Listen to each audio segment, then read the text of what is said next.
Criminal investigation shows are some of my favorites to watch. Two of my favorites are Criminal Minds and Law and Order. Although these shows are very entertaining, they are just movies. Ted Bundy was a real serial killer. He was brought to justice and sentenced to death for killing 36 women. He is thought to have killed over 70 and confessed to killing over 100 women. Because I was so interested in these shows, I began doing research on real killers.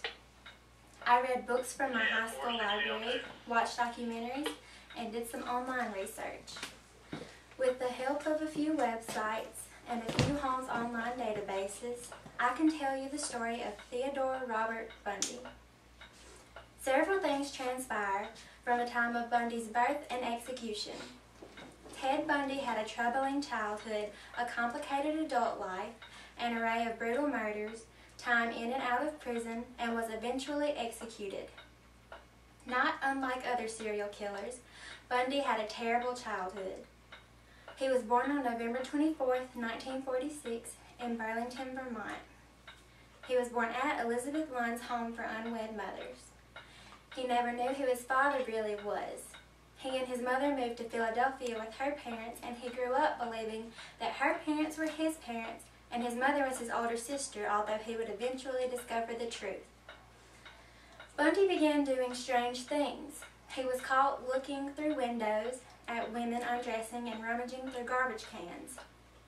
One morning, his Aunt Julia woke up with knives surrounding her and a 3-year-old Bundy smiling at her at the foot of her bed.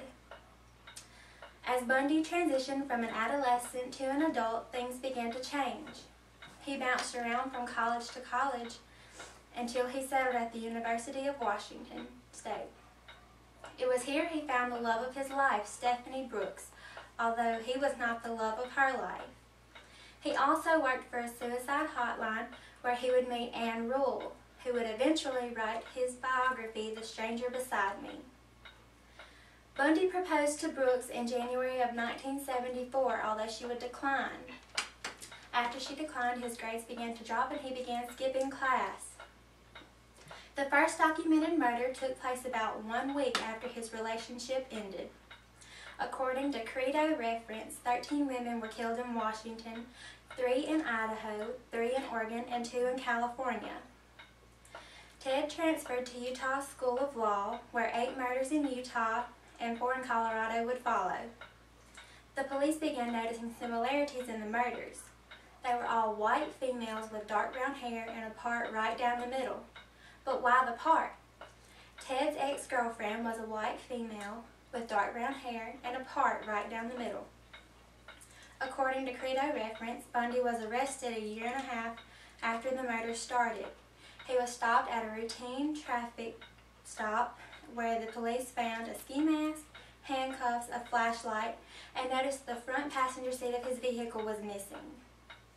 Although he was imprisoned, he would not be in jail for long. Bundy was imprisoned in Aspen, Colorado. He was allowed to represent himself in court because he was a law student.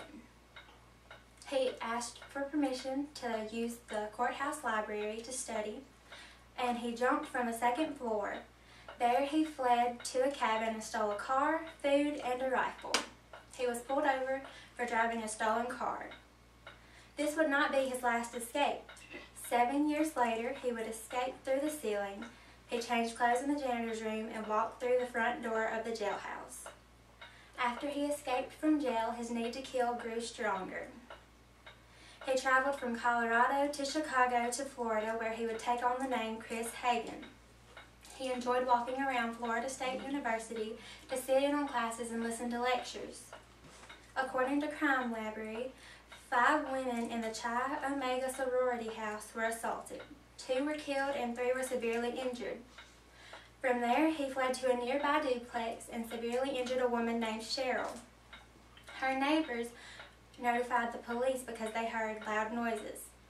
Before the police could arrive, he fled to Lake City, where he abducted 12-year-old Kimberly Leach. A week later, he was arrested for the murder of 36 women.